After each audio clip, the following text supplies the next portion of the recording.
everyone. Thanks for stopping in today. I'm going to try to show you on this video how I made some of the flowers on this card. I'm going to try to have two different videos, one for these little blossoms, and the one I'm doing right now is the one on how to make these little roses out of the vintage seam binding that everyone's using lately. It's just real delicate and just has a real pretty look to it, a real pretty variation of colors. So I had some comments on my blog that people wondered how I made the flowers, so I'm going to try to show you how I do that. If you have made ribbon roses before, then you really probably don't even need to watch this, but if you haven't, maybe this will give you a little idea, and with a little practice I think you can figure it out. I am going to start though with a wider ribbon just because I think it might show up a little better how I do it. I'm a right-handed person, so the first thing I'm going to do is kind of fold this down here and start a little tail, and this tail is going to continue to hang out as I make the rose, and then when we're done we'll be snipping that off, but we'll use that to kind of start spiraling the rose around. So I've folded it over again. This is going to start the center of the rose, and then at this point I'm going to switch hands. I'm going to pinch that with my left hand, and I'm going to pull my ribbon over here to the opposite side. And I'm just going to start using this hand to kind of fold this down and pinch it at the bottom, and give it a little twist and fold that down again and pinch it with my thumb. Pull my ribbon straight. You'll have to kind of keep straightening your ribbon out so that it's going to tend to twist on you. So just kind of flatten it back out every time. And you'll see too there's a fold. When I pinch it down here, the ribbon is folded, but that's okay. It's supposed to be. Just fold that down again and give it a pinch.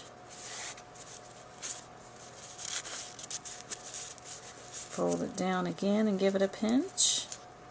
You notice too, I'll use my other hand to kind of keep pushing that down so that it doesn't come up and all fall apart. You'll have to kind of adjust that as you go.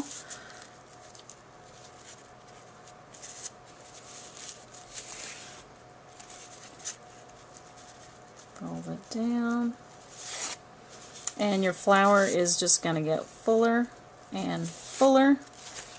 And after a while, if you're not careful, you might just lose it all. So there will come a time when you're going to say, I think that's big enough.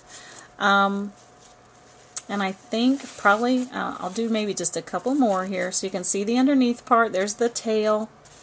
And every time I fold that down under there, I'm pinching, readjusting and pinching right there with that thumb to keep it together. Now, it's definitely getting to the point that I'm going to lose it if I don't stop here soon. So at this point, if I was really going to keep this rose, I would take my needle and thread. I'd run it through this bottom part, just trying to get as many layers as I can.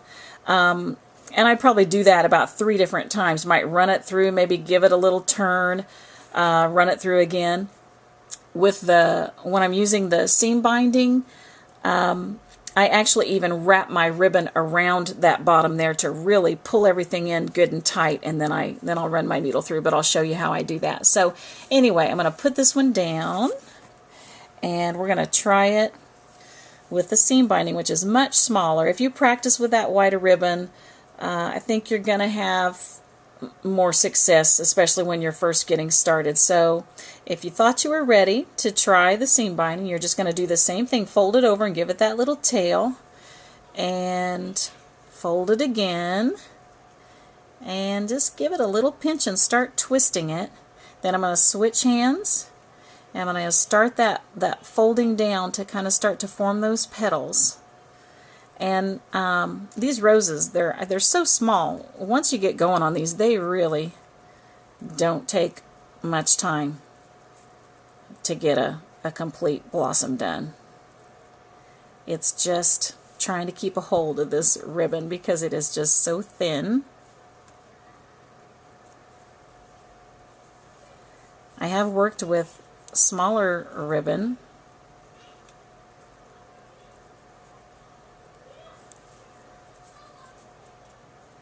Just keep flipping it down like you did the bigger ribbon. It's a little harder to keep a hold of it down there now. And you're working a little bit too with the wrinkles in this ribbon. That's another thing that makes it a little bit trickier, but it is worth it in the end. So really already I have a, you know, a cute little rose there. I'm going to give it a couple more here.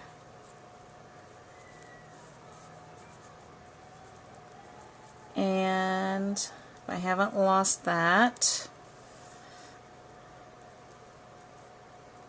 I think we've got that there. One other thing that I like to do, if you wanted, you could do this with a needle and thread, and I have done it before. I'll run just a few stitches through there to gather up and make a little ruffle, but anymore, I don't think it's really even worth the time of doing that. So what I do is I just try to pinch up a few little gathers just to give it a little ruffled edge. Now this one, it happens to be on the fuller part of the flower, so it's not showing a lot. Let me put a couple more there to come on around. There, like that. This one has kind of turned out a little lopsided, and that will happen. If you don't like it, just start over, because really that didn't take very much time. At this point, you might want to go ahead and snip this off. Otherwise, when you're trying to make your knots, I have kind of gotten my ribbon and my thread tangled up before, and then you're kind of stuck. So I am going to take this through the bottom.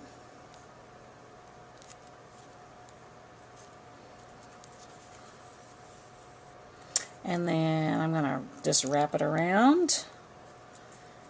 Take it through again. I picked some darker thread just so the thread would show, especially when I do the other blossom, so that the thread and the stitching would show a little better. And I might go through one more time. Whoops, got the ribbon that time. And this time I am gonna put a little knot in the bottom. Give it a good tug. So now that is all pretty secure. This, of course, since it's on the video, is probably one of the least attractive flowers I have ever made. So anyway, I snipped that tail off, and I'll snip this nasty black thread off.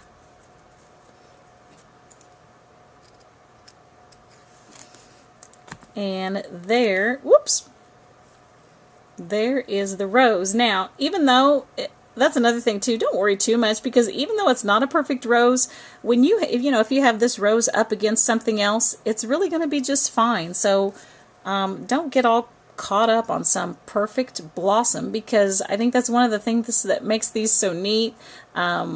With the ribbon being wrinkled and the variation of color, they're all just really unique little creations, and I think it makes them look a little more realistic. So don't worry about that at all. And I hope that this has given you a little bit of an idea of how to do it. If you have any questions at all, I don't know if you can see my blog address up here. It's jerryspaperwishes.blogspot.com, and Jerry is G-E-R-I, jerryspaperwishes.blogspot.com. If you have any questions or comments, I'd love for you to stop by my blog and leave a comment for me. And if there's a question, I would be glad to try to answer it for you. So thanks for stopping in. I am going to try another video on these blossoms, so if you're interested in those, they're much easier. So if you're interested in that, you'll have to look that up. That will be Vintage Seam Binding Flower Tutorial is what that one will be called. So thanks again for stopping in.